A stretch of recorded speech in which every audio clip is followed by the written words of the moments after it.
Hey everybody, it's the first to last of Nerdom, and we have a very special episode. We're joined, Mike and I are joined with my one of my sisters, Claudia, and just to give a little intro for her, and she'll let me know if I get anything wrong. Uh, she does have some nerd cred. Back in the day, I wasn't sure. She was mostly interested in music. She had love of the Partridge Family. We often had wars over what we got to watch, whether it was Partridge Family or Star Trek. And and then she got into some heavy metal bands later on. But I saw her true nerd start to shine when she became obsessed with the Superman TV series, like Lois and Clark and Smallville. And then her biggest and most uh, her biggest love, I think, right now is Supernatural, which kind of leads into what she's been doing for the past few years, which is ghost hunting. How did I do? You did good. You did good. So yeah, definitely big into. I haven't started watching the Talk Bill podcast yet, where they're rewatching all the episodes of Smallville. I have been listening to a few of the Supernatural ones that two of the regulars on the show are doing, and they're also going back through and watching all the episodes, so those are fun. Very cool. Yep, and your whole family is a bit of a nerd family. Your husband's been into Star Trek, and then your boys are into Doctor Who, Star Wars, DC. I think yeah, Clark's into the DC universe. I found out Clark's been watching that Netflix series about our subject today. so Oh, really? Awesome. So we definitely have nerd creds, and we're all kinds and all stripes. That's for sure. For sure. But it's nice. Thanks for being on the show today, Claudia. We definitely appreciate it. This is so we talked a little bit about a movie, and then what movie, Thomas? Like, or Claudia? Please feel free to jump into what this is about. The movie that we're gonna talk about, cover, and then cover some other things, cycles of paranoia, paranormal. Paranoia. Yeah. Well, the reason I became interested in The Haunting was in 10th grade. I was taking speech and drama from my English teacher, Mrs. Brannon, and we were doing a unit on readers theater, where you take a book reading and you read it in a way that it's a performance art. And she had picked a passage from The Haunting of Hill House by Shirley Jackson to read. And as a kid, I was mesmerized. I mean, this cute, and Thomas remembers Mrs. Brannon, this cute little tiny woman had me so captivated by the way she read this piece. And I have still not read the book. I think that's going to change after redelving into all of this. But that's what that summer it happened to be on PBS. So I caught it, and it's an old black and white film. You know, I was watching it in the 80s. Scared the bejesus out of me, even though you don't really see anything. It's one of those old horror movies that leaves it all up to your brain in a lot of ways, you know. And yeah, so I saw on some notes on this, like the black and white, they could have done it in color at the time, but they distinctly did not. And I think it would have been a completely different thing had they did, just to call that out. That's a good point. Yeah. It's, you know, it looks like a cheap. I know it wasn't a cheap movie to make, but it kind of has that cheap horror film feel to it. So, you know what? I am going to have to let my dog in. Hold on just a second. Sure. Yeah. Sorry. No problem. Thomas and I will. Yeah, we can filibuster here while Trust me. Oh yeah, he's This in now. is He just he was okay. scratching at the door, and someone might have thought it was a ghost in the background, Yeah, but you I was missed just your gonna say opportunity. Yeah, you should have played it up. It was a yeah, there you ghost. go. Yeah, That's true. a ghost dog. ghost so dog. so Oh, yes, we've been looking for a mascot for our channel. That could have been our That's true. deal. What's his well, name? Boo. his name is Sherlock. So fandom Oh. because he's my oldest son's dog, and so that's Sherlock, and he's actually been on the Puppy. stage. He just did a show this past summer. Over the summer, he did Mary Poppins. He was the dog in Mary Poppins. Very cool. That's cool. Yeah. But yeah. Yeah. What were your thoughts, Tom? Like, I mean, I this is the first time I saw this movie. And kind of, I just went into it blind and I actually watched again. But most recently, but it was still, I caught things that I didn't catch in the first showing, like just first watch, you're just kind of like, what's going on, yada yada yada. And the second time was a lot more refined, and I wish they would still make this quality of a movie nowadays it would get slaughtered, but it was kind of long too. I was surprised at how long it was, but Yeah, it's 'cause close it to 2 felt hours, shorter isn't it? Yeah. than it was. Mhm. It's kind of weird, but that's usually a sign of a good movie in my experience. Yeah, Yeah. it's quite interesting. I was reading a bit on Wikipedia about how it was made, and it's kind of interesting how to do a lot of the so-called special effects that they had to use kind of their brain. They couldn't just plug something into the computer and get it to happen. Like the whole thing with the stairs moving and everything was actually they actually constructed that do that. And Right, practical effects. Yep. yeah, a lot of the actors were scared of it. because of that. That Well, is God, that is a really tall spiral staircase. that scene is pretty intense. Yeah, and Especially when it's a master class in mood. I would say, like, it's very much a mood piece where you never see anything overtly, and they wanted it to be more of a mental thing, where you could say, oh well, it was all in her imagination. And I read where the director actually talked to Shirley Jackson about the book, and Shirley was like, no, it's about a ghost. No, but him and the screenwriter decided to go against her feelings about it, and make it questionable as far as what's actually going on. Eleanor is the character who's kind of like the down and out, just your typical down and out, character that is just unfortunately hits every branch down on the tree, on the unlucky tree, I guess as it were. Susan Hayward wanted to play that role. She's quite the bombshell. I'm glad they went with Julie Harris instead of Susan Hayward, because while the pretty, they kept talking about how beautiful she was, and maybe Susan Hayward would have picked up on that.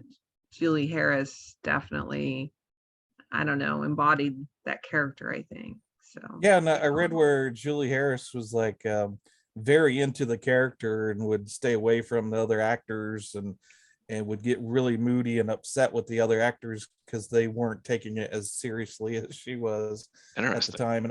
And I think she talked to that Claire Bloom later on, and they kind of apologized. And so, well, I wasn't really doing that because I was doing it for the role as opposed to interesting. Well, and the director, I think it's Robert Wise, right? Yeah. Yep.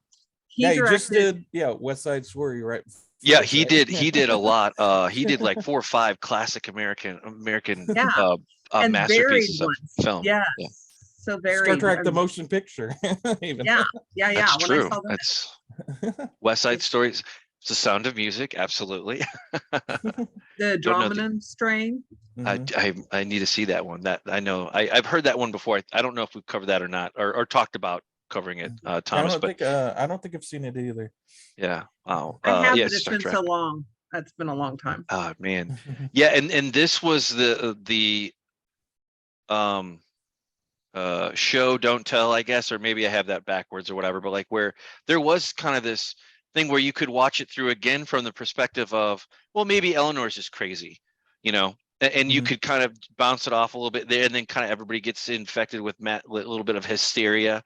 But there's that equal parts of dread as the action constantly is building. It's just crazy. And then and the whole thing was this is a good I love this movie. Like, I had not seen it before. I already said that. I'm a broken record here, but the just everything about it is you can see where it inspired a whole, not just one or two, but a whole genre of film that was big, borrowed, and stolen, I would imagine, from this. And I do not claim to know squat about horror cinema No, they or any of say that. That's Thomas's. The Haunting of Hell House is definitely, it's got 4 psychologists. It's got all the elements of this. And they is that the one on Netflix? Well, or the new one, or that's loosely based off of this. Okay. And the one on Yeah, Netflix. that one's more about a family, and okay. I really enjoyed that that series on Netflix. That director that directs all 10 of the episodes is a really great horror director. But yeah, there's an old movie called or another movie called The Haunting of Hell House or something like that. Okay. Hell House, yeah, with Vincent Price, isn't it? Or is it? Yeah, there was two of them. There was like one, or The Haunting was like in the like 99 or whatever, and like that one was. That one's not good. That one's not as good. It's garbage. but okay, this is the good movie that I had heard about. Like that, I need to go back and watch this after I watch The Haunting again. But that's cool. Mike Flanagan, he's one of those. He's really good with. He clicks in with how to film like a Stephen King like horror story. He's very good with that, and actually he has directed a Stephen King movie or two. The Dr. Sleep, which we covered.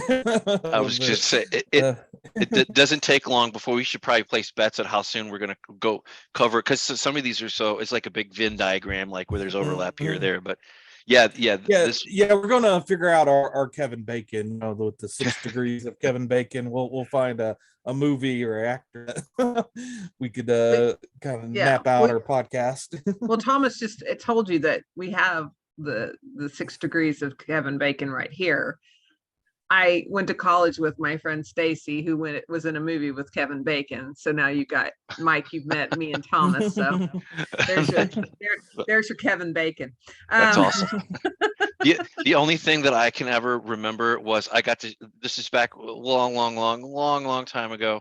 And the only thing famous I ever came across was like, I got to shake Donald Rumsfeld's hand twice.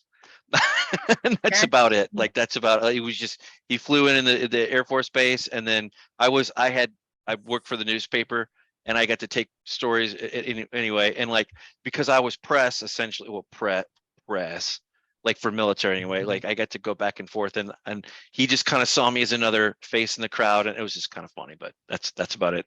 That's really cooler though. You could probably, hey Kevin. Yeah, Kevin Bacon. Well, and Thomas knows this. I go to Planet Comic Con now when I can, and I've met quite a few people here in Kansas City that are cool in the whole fandom thing. I've met a few of the supernatural people, Smallville, Lois and Clark, Dean Cain, and Cindy Williams from Laverne and Shirley, just because, and Henry Winkler from Happy Days, just because childhood. That's cool. But anyway, but yeah, this movie is, I was, I rewatched it. The thing that in the trivia, I read some of the trivia part that I didn't pick up on, and I don't know if you guys picked up on. You probably did. I mean, I didn't remember it from originally watching it. Is that the Theo character is a lesbian? Yeah. And I also read you may be going to talk about it, but there's like a scene that they cut out. Yeah. Really? Yeah. That's crazy. Where her girlfriend had left her and said, "I don't love you," and lipstick on the mirror, and that's where she's coming from, this broken relationship with her girlfriend. Oh, okay. That's really cool to know. I did not know that. That's really cool. and they decided not to include it, not because, or well, probably the studio was happy that they didn't, but their reasoning was the whole ghost stuff wasn't overt either, so they wanted to kind of leave that up to the audience to pick up on as well. And I think the book, from what I read, the book, I haven't read the book, but from what I read about the book, it's an implied thing also. It's not totally called out upon. Mm-hmm. But the thing that the LGBTQ community at the time, and you know, you have to, it's the 60s, so, you know, it was a tough time for them, is the fact that she wrote a character that was strong like that, that was implied, and she didn't die. She's smart. She figured everything out, you know, like she was a strong female that survived to the end and was just as strong as the men in the story, and moved the storyline along also. So for that time frame, of course, she was a female artist, or, you know, author at the time when women were supposed to stay at home and raise children. So she was against type herself anyway as an author. But yeah, it's just kind of a cool thing.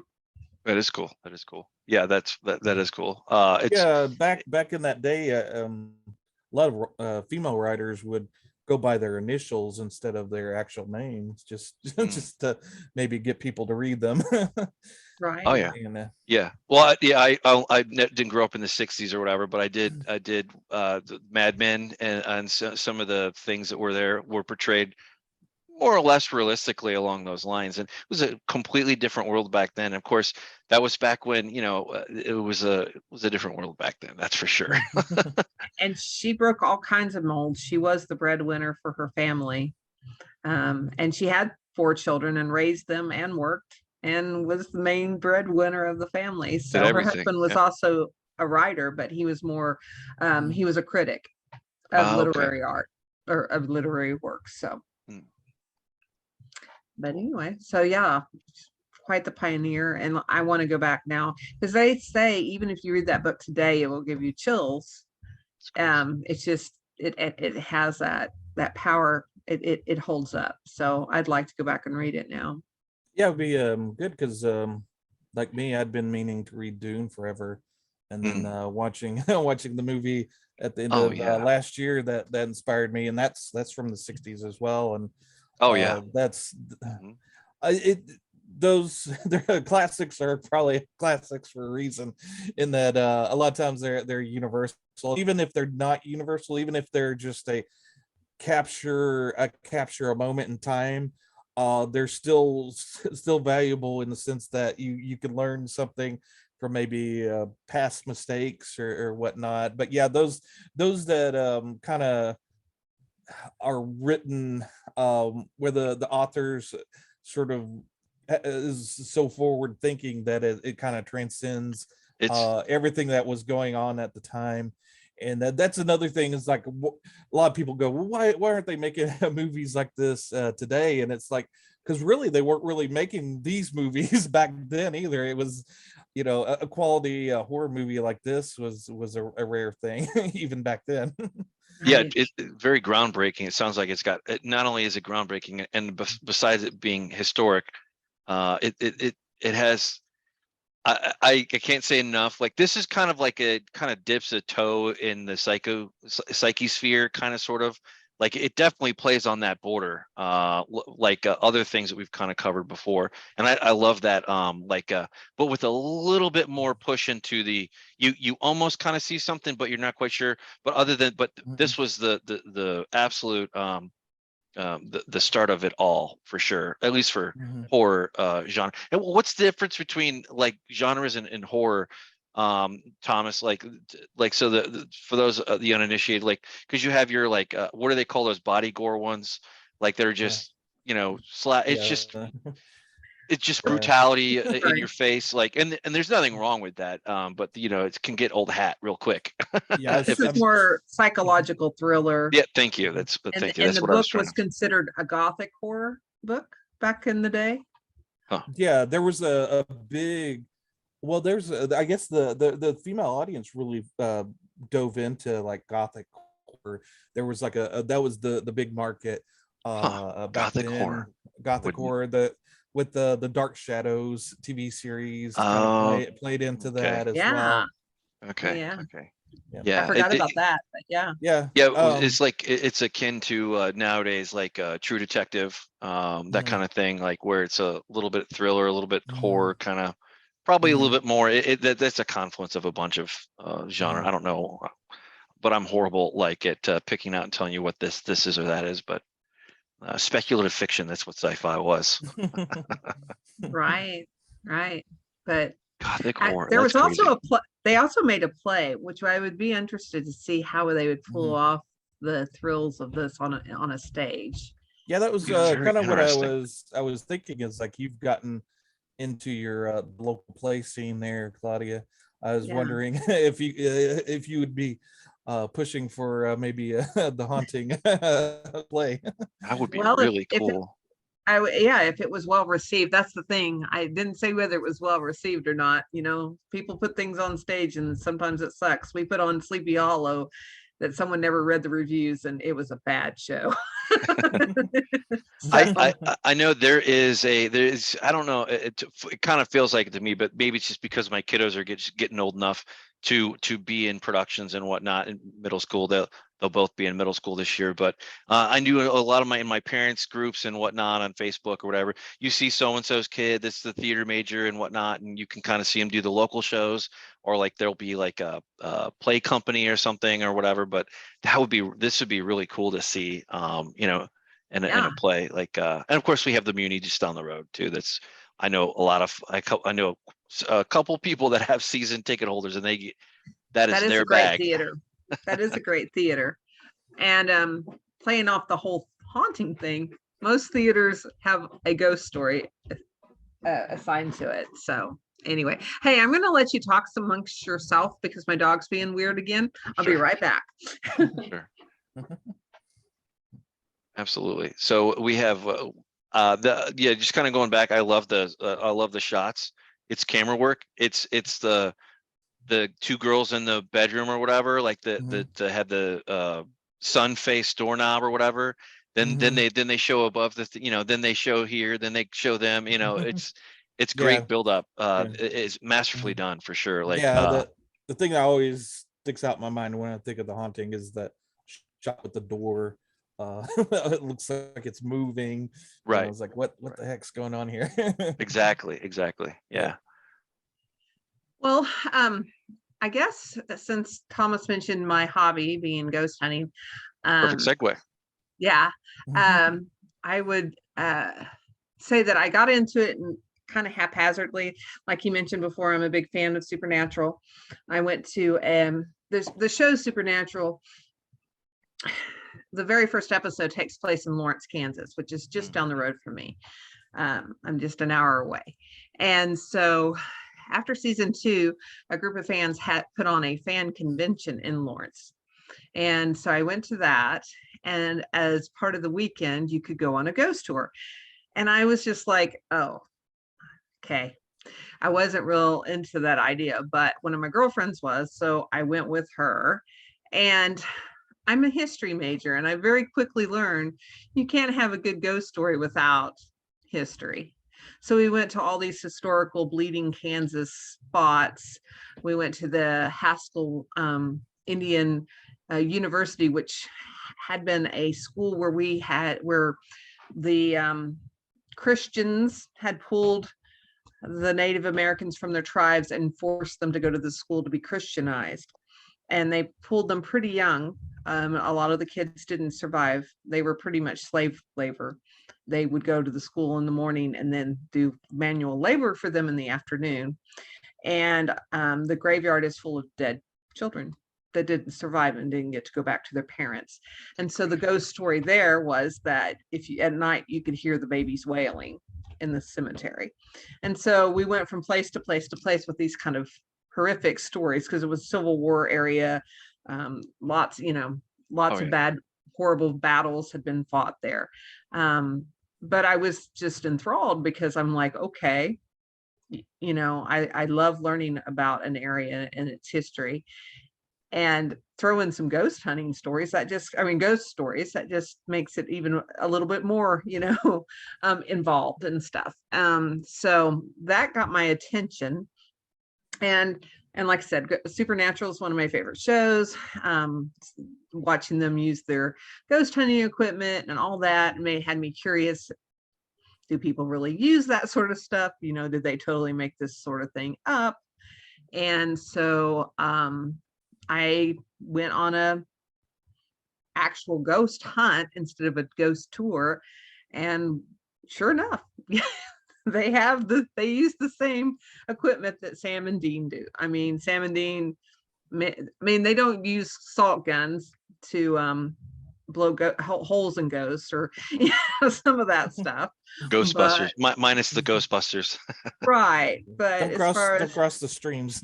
Right, but a lot of the stuff that they use on this show, they use in real, for real. And a lot of the ghost hunters I have met have tattoos, supernatural tattoos of the protection and all that, because they're big fans also. So Cool. so that's interesting. Our local theater is a nonprofit. It needs all the money it can make. I went to them and I said, if you have a ghost, you can make some money.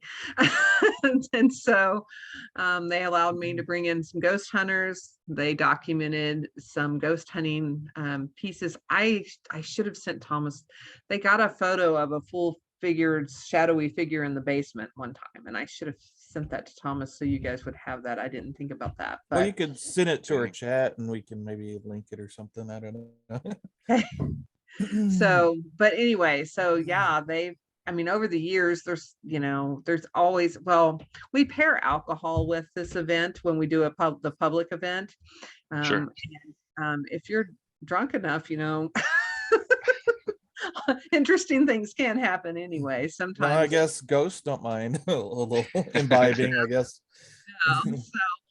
And as for me, I think it's healthy to be a skeptic, and most of these people try to debunk their own stuff themselves because they want to say that they've truly found evidence when they found something. And one time in Topeka, in the basement of this dingy basement in this one building, I thought I heard something whisper the name Jim and I was like, I don't know for sure that I actually heard that, because there's all the basement sounds going on, creaking. I'm down there with about a dozen people. Right. Somebody, one could have been a jokester. Yeah. So I thought, okay. Jim, that old Jim. Yeah. So I hear Jim and I went, huh? And the head guy that was with me, Dan, said, well, what, Claudia? And I said, I've never heard a disembodied voice before. I swear someone just whispered the name Jim in my ear, and he started crying. And his friend Jim 2 weeks ago had committed suicide. Oh, geez. Holy crap. It's crazy. That's crazy. So, that was weird. It was a moment. It's interesting.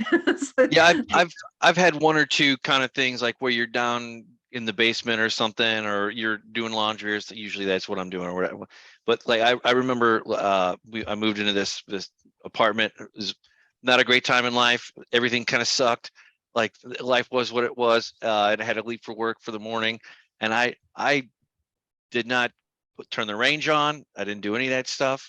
And I swear to God, I did not, because I don't forget. I'm not typically forgetful about, oh, did I feed the dog or whatever. But I left the house and the burner was not on the top of the range, and I come home and that damn thing is on. And I asked the property manager, the guy on the super or whatever, or the super equivalent, like I was an idiot. I asked, hey, you weren't in my place today, where he's, oh, no reason, nothing's going on.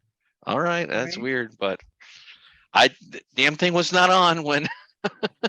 And that same place, I also kind of heard you would hear things here or there, but it also shared a wall with the next unit over, so probably not, but I don't know. Who knows? I don't know. I do have a ghost story that I witnessed. Did I talk to you about this recently, Claudia? But But yeah, my I was talking to my mom about it. She didn't remember this, but when I was 8 or so, I was sharing a room with my older sister Claudia, and it was a Saturday morning. I wanted to get up and watch the cartoons. No one in the house was awake, and you had to get your cartoons when you could. It's not like today where you could just throw it streaming on. Nope. You had to get up early to get those Saturday morning cartoons. So I was in the living room watching my cartoons, enjoying myself, and then when I got done, went back in the room and sat in my bed. Everybody else is still fast asleep. I look out in the living room. I see this figure walk across the living room, clothed all in white. I was like, okay, that makes sense. That's Casper, you know. And so later on, I bring it up to my family, and they try to convince me that it was my dad walking around the living room in his underwear. Like, no, that's not that's not the case. But I stopped telling people because I was telling my friends at school, and the first guy I told, he goes, yeah, and I met the devil. I was like, okay, that's not what this is about. I remember it, Thomas. I remember uh, it, and I remember us saying, "Are you sure Dad didn't prank you with your ghost costume Mom had made at the time too?" mhm. Yeah. So this is a picture they're using. But it was later on that I realized that the guy was in a Ku Klux Klan outfit. Yeah, yeah. Oh, Ku Klux Jesus. Klan, and so Good grief. so of And course Mom, I'd see the racist ghost, but he was just passing through, I guess. So we never saw anything else. and Thomas's ghost costume was kind of like it. It was a big white sheet with a, but it said "boo" across the front. Thankfully, Right. this is in the basement of the Columbian Theater in Wamego, Kansas. You're looking down a hall, like a long, hallway. They've put up the Christmas grid lights, and they use those to detect movement. Okay. They detected movement in that doorway, and so they started taking photos. They have enhanced it so you can see it better because it was dark. But if you can see, there is a shadowy figure at the end of the hallway. And they took a series of 6 photos, and he was in all of them, it was, and then he was gone. So he was there and then he wasn't there. So, and that's a little tip. If you ever go ghost hunting, you at least need to take a set of 3 photos. So that you know that you didn't just capture a piece of lint floating through the dampness of a basement or whatever, that if it's looks like he was ready for the club. He's yeah. Right. I was gonna say that's cool. Like I was wondering, I was like, why would there that's cool with the lights? That would kind of make sense a little bit for whether there's light. Yeah, There's something there. It's gonna I would imagine it would cause a shadow or something like right. or that being the basic logic. I would imagine. I have no Because you're idea. in the dark, you're in the dark basement trying to, and I don't really, I think ghosts tend to, I don't know, maybe they're shy creatures or whatever, but they tend to want us to be in the dark. I don't know why they want us to be in the dark for these things. So that's our little bit of light to watch for the distortion. The funny thing that goes with this is in interviewing people that have been in that theater over the last 20 years, there have been a handful of people that have seen a shadowy figure in that basement. One of them being one of my friends who has a ceramic shop here in town.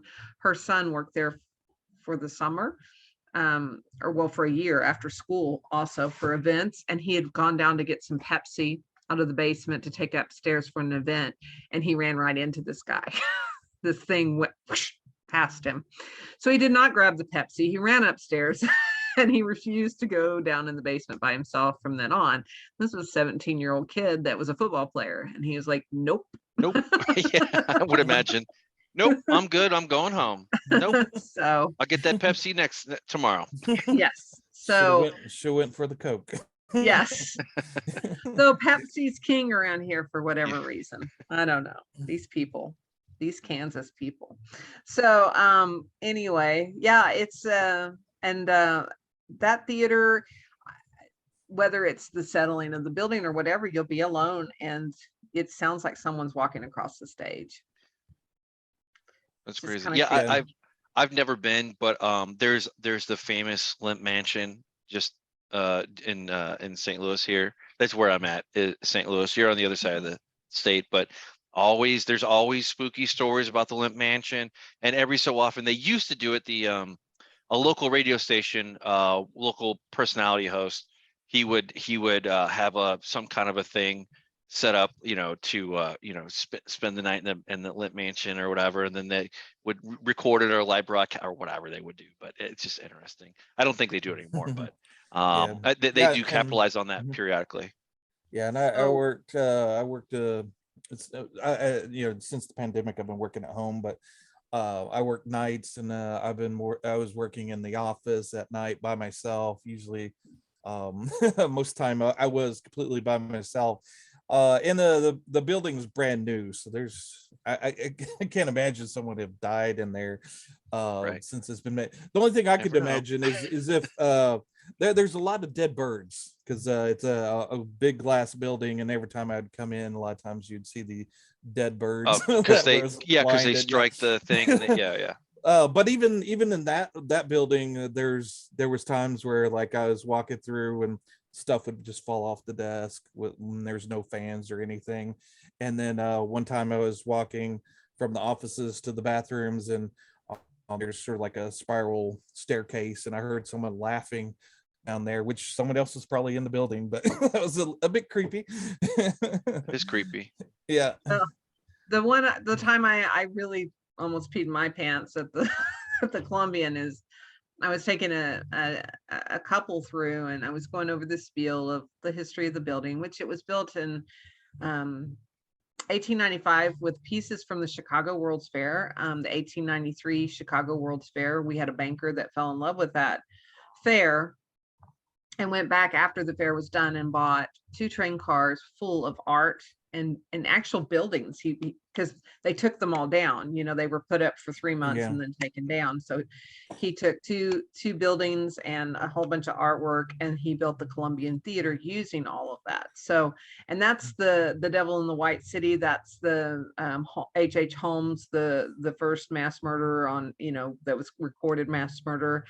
That was his hunting ground, was the Chicago World's Fair. Good grief. So that's another reason the ghost hunters love our building, is like, H.H. Holmes could have stared in this mirror that came from the fair, like they get all I up in that stuff. shouldn't joke, but sorry if you're a ghost in Chicago, it's kind of already packed for Yeah. the amount of dead people around. Yes. Die in a major metropolitan area. So I was going through the really cool history spiel, and then I said, and of course, any good theater is haunted. And all of a sudden, the piano in the theater, we were in the lobby, the piano in the theater started playing. And I was like, spooky. We go in, and it's the guy playing the Wizard in the Wizard of Oz production that we were doing at the time. And he had heard me talking about ghosts and thought, oh, good grief. This is my moment. He's an actor. I'm on. I'm going to scare them. So, yeah. So, anyway. So what do you guys like? Do you believe in ghosts? Are you skeptical? Or are you somewhere on the line, or not quite, or it's just all, people's imagination, or where does everybody fall on this? Since we talked about it a little bit. There's a theory out there, and they even covered it on Supernatural, but there's a theory out there that maybe ghosts aren't spirits as in a soul left behind or unfinished business or that, but instead an energy signature left behind. So think of it like a negative from a photograph, or like if you believe in human energy, and my way of this makes sense to me in that I'm in Kansas, so there's a lot of talk about Custer, because General Custer, there's 2 forts here, Fort Riley and Fort Leavenworth, and he's said to haunt both of them in the bunker, that the cabin that he was stationed in. He said to haunt both of them. The one, he was a newlywed, and supposedly you can hear him chasing his bride through the cabin and her giggling, him laughing and her giggling. At Fort Leavenworth, it was a more mature time in his life. He had a lot of responsibility. That was his place to go and relax. And supposedly people have caught out of the corner of their eye him leaning against the fireplace smoking a cigar or his pipe, or they smell his pipe, And then, of course, Little Bighorn, where he died, people have sworn they can see him riding across the, out into battle. So, it doesn't, if a soul's left behind, it doesn't make sense that they would be all over the place to me. But if those were energy signatures left behind from big moments in his life, from such a historic person that people revered and put their energy into, then maybe those are energy signatures left behind. I don't know. It's we're in the Matrix. It's just glitches in the Matrix, basically. No, but no, I did see whatever I saw when I was a kid. So, and so I haven't seen anything since. And you could talk about faulty memories, whatnot. Maybe I'd fell asleep and thought I was still awake and saw that. Who knows? And that, I was a young kid, so that's something you have to factor into it. But yeah, I have vivid memories of that. So well, and Thomas, your Aunt Jewel told me one time, our Aunt Jewel, not you, just yours, mine too. She told me one time, she goes, can I tell you something? And about she asked me what I thought about ghosts, and I was like, well, they might, as a kid or a younger person, I was probably, well, I was college, and I said, well, they might be there, I don't know. And she's like, so if I tell you this, you won't think I'm crazy? And I'm like, no. She's one of the most down-to-earth, sane people I knew. She said that when our grandmother passed away, she spent the night at her house and in her bed. And when she got up the next morning and went outside, it was a misty morning and kind of haze on the grass. And she could see her in the garden. And she had a stroke and had been bedridden for a year. And she could see her in the garden. She turned and waved at her and then just dissipated in the mist. And she said, I swear I saw her. And I said, I believe you. I believe you. So, I mean, yeah, there's something that happens that we still don't know, or that we still don't whatever. And I'm not saying anything anybody else hasn't said before, but there's a time when I remember when my grandpa passed away, and literally it was like that day, and like going, and it was so surreal, because I'm still a teenager and late teens, and is like, we'll go in there and say goodbye to your grandpa, and and shook his hand. I don't even remember what I did, but I said, hey, love you, grandpa, whatever, and then left. And then, like, I think my mom went in there, and her sister, my aunt, and they all kind of said their piece and said good night or goodbye, and that was it. That was just anticlimactic, but not much to tell. No, like, I didn't feel anything or whatever. It was just like, just bizarre. Well, of course, it's always unusual, when you lose somebody. Right. It's hard. So it's hard to say. It's nice. It's comforting to think that maybe they're somehow still with us. I mean, that's definitely a comforting thought. Yeah. Well, and of course they always, they always are. They live on in our memories and the times we share with their families and whatnot. Nobody ever really goes away for good, Right. unless they're a terrible, horrible person, and nobody's remembering them for their goodwill or cheer or anything like that. But that's a whole other ball of wax. But yeah. And there is a certain feeling you get when you walk through a cemetery or an old building or whatever. Yep. It you could feel the just, weight of history. Yeah, I agree with that. Yeah, Absolutely. or just a energy. And I was going to tie it to one of our previous episodes of the back rooms with those liminal spaces where it's like maybe an empty mall or something. Even you get these weird feelings when you walk through places that would normally be active that are now dead, or the places have an energy. Going back to Claudia's talk about energy, sort of things. There is that palpable feeling that you have, and I don't know where that comes from, but yeah, it's definitely there. Oh And yeah, we can, I absolutely believe that there's you can feel the history or the energy, whatever you want to call it. It's way different than if you're walking in front of a newly made building, and there's like, oh, there's a new building. Oh, cool. It's not the same. and we can full circle right back to the fact that I read that Shirley Jackson was interested in writing this book because she'd read an article that there were some paranormal investigators that were trying to pick up on the energy and the things that happen in a haunted house. And that's what led her to doing this book. So Very cool. Yeah, to bring it back home. I definitely I've got to read this book now. This has definitely jumped up on give myself a break from science fiction, which I'm reading constantly, if I'm being honest. Anything sci-fi. It's just a good habit, whatever. But I'll yeah, have to check out this for sure. yeah, and she was quite the writer. So I may even delve in some of her other things. But Yeah. anyway, I think she was most evidently the people have read The Lottery too. yeah, and she was evidently writing Irma Burnback style, the talking about the housewife in a comical way, before it was cool to be doing that. So she was an interesting Like story. the old newspaper clipping, or not clippings, but stories or whatever. I know what you're talking about. I've heard that before. Like it's pretty long. Yeah. So making fun of, yeah.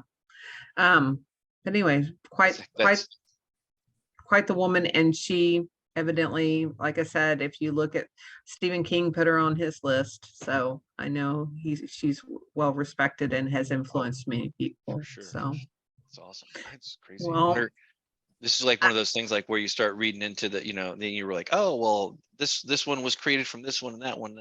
I hope anyway. I'm sure. right. And and it's funny that I ended up being in the supernatural fandom, because this is definitely more their cup of tea of, just not a out and out slasher type of story. There's more to it with supernatural than just a ghost story. So yeah, and Supernatural, that's got a huge fan base. Like there's a huge, like, I never got into it when it was on or whatever, and I think it was on not too long ago. I think 15 seasons. Like I had to go see because I knew it was over 10.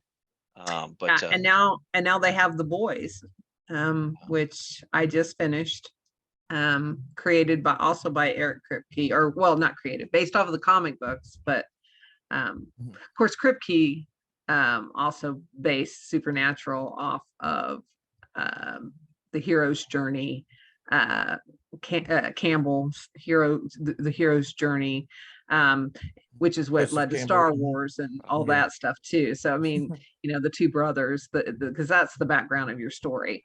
It's set in a supernatural world, but without the brothers' relationship, you wouldn't have the story. But yeah, The Boys is pretty amazing. And there's so many. They just had Jensen, who plays Dean, as Soldier Boy, in season 3, and there's so many Easter eggs to Supernatural throughout it.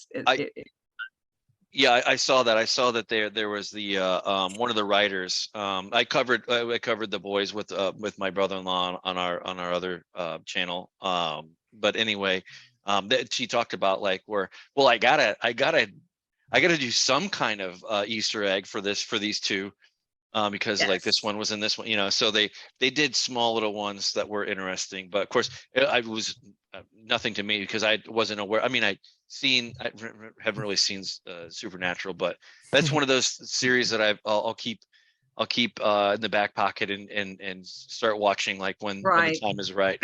Yeah, and well, in the last podcast that we did, our grab bag, we talked about how in the Boys, they had a tie-in with the show Party Down, which is about caterers and they had the guys wearing the same outfits for the catering in that Herogasm episode. Oh, okay. And they were That like, was "Oh, the people noticed it. I didn't notice it." that But was they're like, not. I didn't notice it either. Well, yeah. of course I didn't. I Yeah, wasn't even aware there of was a that. lot of other things you could be seeing in that episode. Oh, Yeah, but, that well, had a lot going on. Well, and uh, I will say, it's like I will. Gallagher hazmat suit you need to wear. Well, and the big one for Kripke is in the original Supernatural, he had the Bobby Singer character who's played by Jim Beaver, who is your Uncle Jesse, to the Duke boys. Bobby is to these guys, and he's named Bobby Singer after Robert Singer, the executive producer of Supernatural. And so they named him after their executive producer. Well, he's now running for president on The Voice. Bob Singer is running for president, and it's played by Jim Beaver. So Bobby lives on in a different universe as a different character. It's just kind of played by the same actor. So that's the big one. That's the big crossover. yeah, I always like how they do stuff like that. Like with the ABC show, my favorite cop show was Homicide: Life on the Streets, and they grabbed one of the characters from that and brought him over to one of the Law and Order shows, which I don't watch Law and Order, but I always thought it was kind of cool that you had that multiverse sort of thing going on. about the mid OOs, I fell hard into what Homicide or whatever that one you just mentioned, that Law and Order, that's what it was. Like, oh my Law and God, Order, like I watched so many episodes of that, and it was just like, well, of course that was back when binge watching was just like you go buy your DVD series or whatever and come back, or sometimes they would have it. Actually, that nothing was streaming back then, but anyway, yeah. Well, and it's interesting, Thomas, you brought up about the waiters in that episode of Herogasm, in The Haunting, each one of the rooms that the character stayed in, they did a certain kind of wallpaper that represented each character. Like even back then in 1963, they were paying attention to those kind of details, or in that movie, they were paying attention to those kind of details that you see as Easter eggs now all the time. But I thought that was interesting, or little things that speaking of the Easter eggs, if I see that freaking shining carpet design in one more show or movie, I'm just gonna lose it, because that's in everything if you look at it. Right. I was watching the new season of the Umbrella Academy. Great show, but yeah, they're staying at this hotel and there's that freaking wallpaper. Gauche, it's gauche. It's cliche, or it's cliche, not gauche. It's cliche.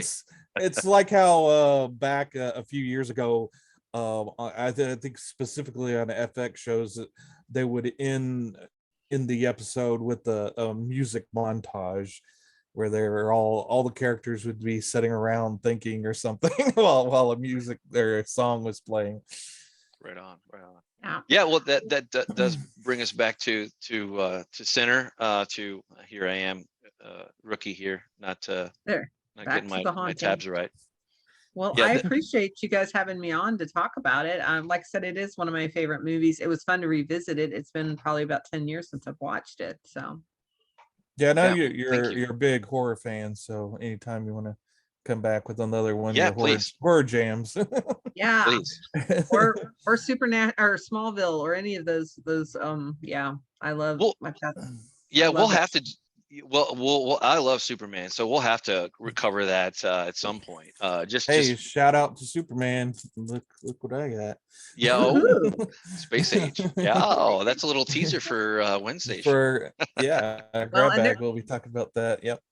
and the gentleman that played Lex Luthor on Smallville, Michael Rosenbaum, and Tom Welling that played Clark, they're working on a animated series based off of the Smallville show, and so that's coming, and then they're doing this, and they're doing conventions because they're getting old and they're realizing that it's not as hard to cash in on the past.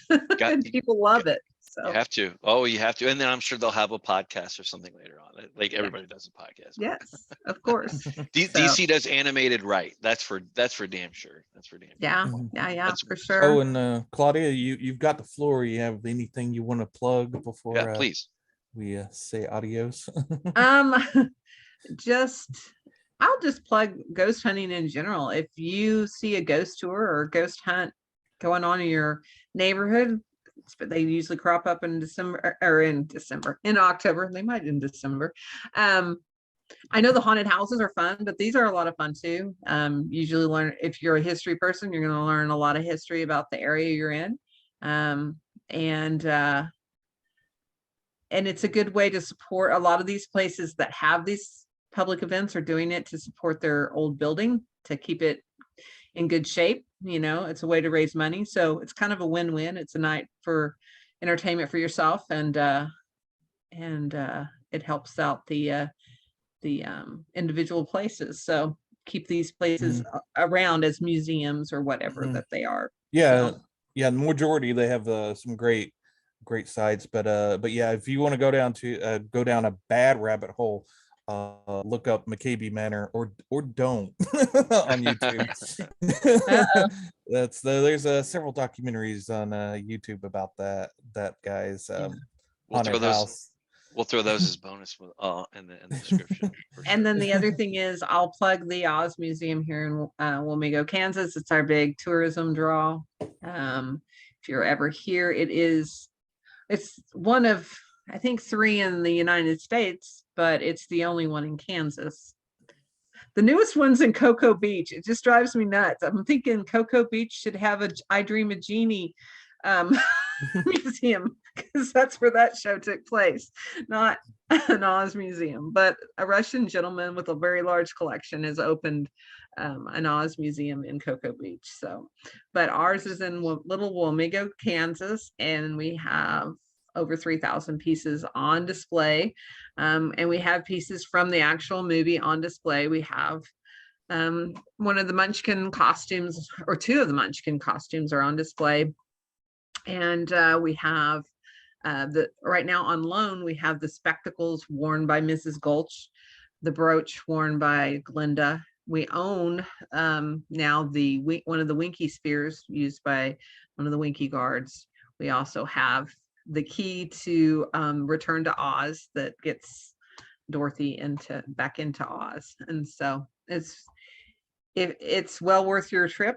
It's got lots of cool things inside it, and it helps the money that's made in that museum is a nonprofit. It goes right back into preserving everything that's in the museum to keep tourism alive in our little town of 5,000, so that we have nice things in our downtown area. So That's awesome. It's a good community thing. Those are treasures that will be lost forever. When they're lost, they're lost. Right. Unless For some sure. big money bags come through and buys up everything and sets up shop somewhere else, but that's so rare.